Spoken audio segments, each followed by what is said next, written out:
Now this, Democrat Congressman James Clyburn has some advice for Kamala Harris on how she should approach the media. Watch this. If I were advising her, town hall type meeting, I think it's good for her to be out among people responding to their questions and their sentiments. I think that just to say have one-on-one discussions with people in the media will not necessarily connect with the voters. I want to see her connecting with voters. If you go on these one-on-ones, sometimes you drill down into a question until there's a word that's uttered that can be used in a negative way. Yeah, don't talk to anyone. You don't want to look stupid.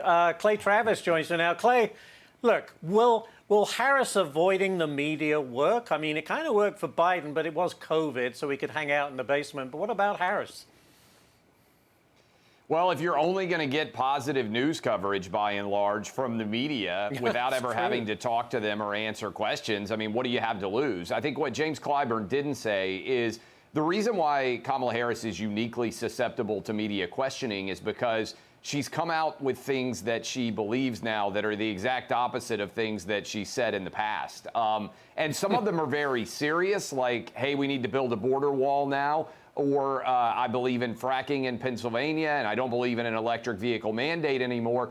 And some of them are relatively inconsequential in the grand scheme of things, but definitely connect to brand her as inauthentic. For instance, the idea that she believes we need to ban plastic straws. And there are a couple of things out there that she just isn't even willing to answer.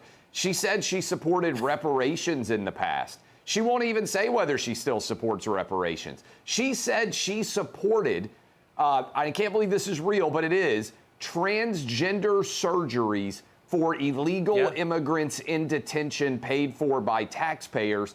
And she won't even answer questions about what she believes on that now. So if I had all these things in my past that I now, in order to win election, had to repudiate, maybe it's easier to just have the New York Times, the Washington Post, and your allies at MSNBC and CNN report that you no longer believe it than actually be questioned on it. It's very well put, Clay. But I'm going to move on to this one. Football star Travis Kelce may come out and publicly endorse Kamala Harris. Who cares? But after his girlfriend, Taylor Swift, of course, did. But Kelce's quarterback, Patrick Mahomes, says, well, I'm going to stay quiet. Listen to this. I don't want my place and my platform to be used to endorse a candidate or do whatever, either way. I think my place is to inform people to get registered to vote. It's to inform people to do their own research and then make their best decision for them and their family. It's pretty much what Taylor Swift said. But bottom line, Clay, should celebrities stay out of politics? Well, I think it depends on maybe what your base is. But what I love about what you just saw from Patrick Mahomes, and also it was echoed by Caitlin Clark, and I would argue probably that Patrick Mahomes, the most famous male athlete in America right now, and Caitlin Clark, probably the most famous female athlete in America. And they both said, hey, do your own research, register to vote, go vote, but I'm not going to be endorsing any particular political candidate. And I think that is the right approach that an athlete should be taking. And interestingly, it's actually a throwback to the most popular athlete in most of our lives, Michael Jordan, who famously said when asked why he didn't endorse political candidates, Republicans buy sneakers too.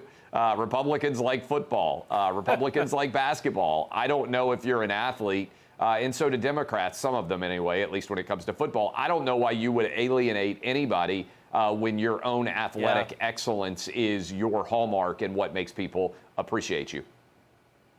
Jordan was great on the court and pretty great off the court as well. Clay, thank you so much. Great stuff as always. Thank you for joining us.